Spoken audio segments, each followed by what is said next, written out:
Year 2. Today I'm going to be reading another pirate adventure story. This week it's Pirate Pete and His Parrot by Jenny Woods. Once there was a pirate called Pete who had a purple parrot. Other parrots could say "Pretty Polly" and "Pieces of 8," but not Pete's. Pete's parrot could only say one thing. "He did it!" squawked the silly bird. It got Pete into all sorts of trouble. "He did it!"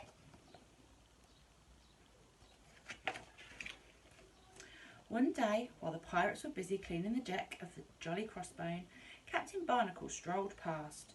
Splosh! He didn't see a bucket of soapy water in his way and stepped straight into it. "Who left that here?" growled the captain, pulling off his wet boot.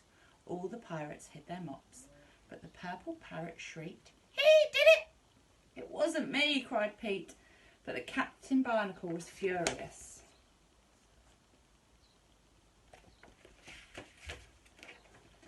Suddenly a voice from the crow's nest shouted, "Land ahoy!" They had arrived at a desert island. Pete went to pick fruit for his parrot, while the other pirates searched for buried treasure. The captain was so busy looking at his treasure map, he fell down a great big hole. "Who dug this hole?" he bellowed, shaking the sand out of his hat. "He did it!"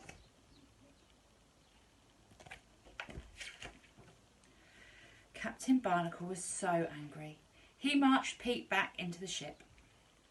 "Now, I need a big drink and a nice snack," he said.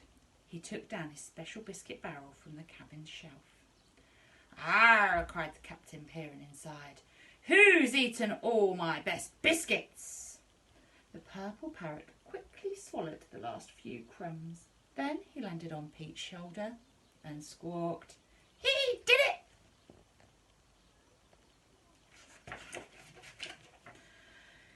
Captain Barnacle's face turned red with rage. He looked at his soggy boot, his sandy hat and his empty biscuit barrel.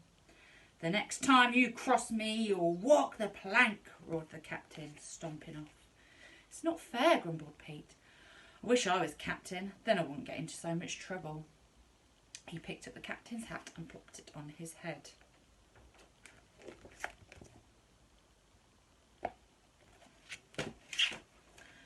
As soon as Pete put on the hat, the black ship sailed alongside the Jolly Crossbone. A band of nasty pirates was preparing to jump on board. "Give us all your gold," they cried, waving their cutlasses in the air. Suddenly one of the pirates rose with fear. "Look," he whispered. "That captain looks like Hideous Harry, the world's scariest pirate." He pulled out a poster which looked just like Pete and his parrot.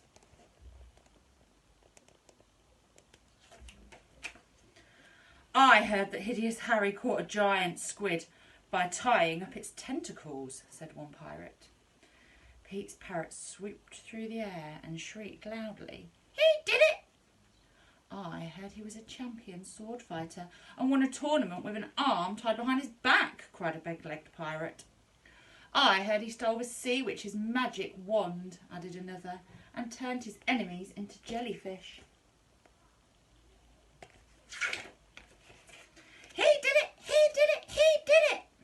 Pirates began to tremble.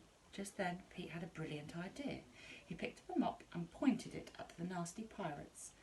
"Be gone, you bunch of bandits," he bellowed, waving the mop at them, "or I'll turn you all into sea slugs." "It's the sea witch's wand," they whimpered. "It really is Hideous Harry." "Help!" screamed the nasty pirates. "Run away!" Pushing and shoving each other, they scrambled back onto their own ship. The black ship speedily set sail, leaving a trail of white foam frothing along behind it. Pete took off his captain's hat and put it back on the ship's wheel. With a flap of his purple wings, the parrot landed on Pete's shoulder. "Maybe you aren't such a bad pet after all," smiled Pete. Captain Barnacle climbed out of his cabin just in time to see the ship disappear over the horizon. "Well done, me hearty," he said to Pete. "You deserve a reward for being so brave." He gave Pete a bulging bag of coins and the purple parrot an even bigger bag of birdseed. Who saved the jolly Crossbone from a band of fearsome pirates? Asked Captain Barnacle. He did it! The end.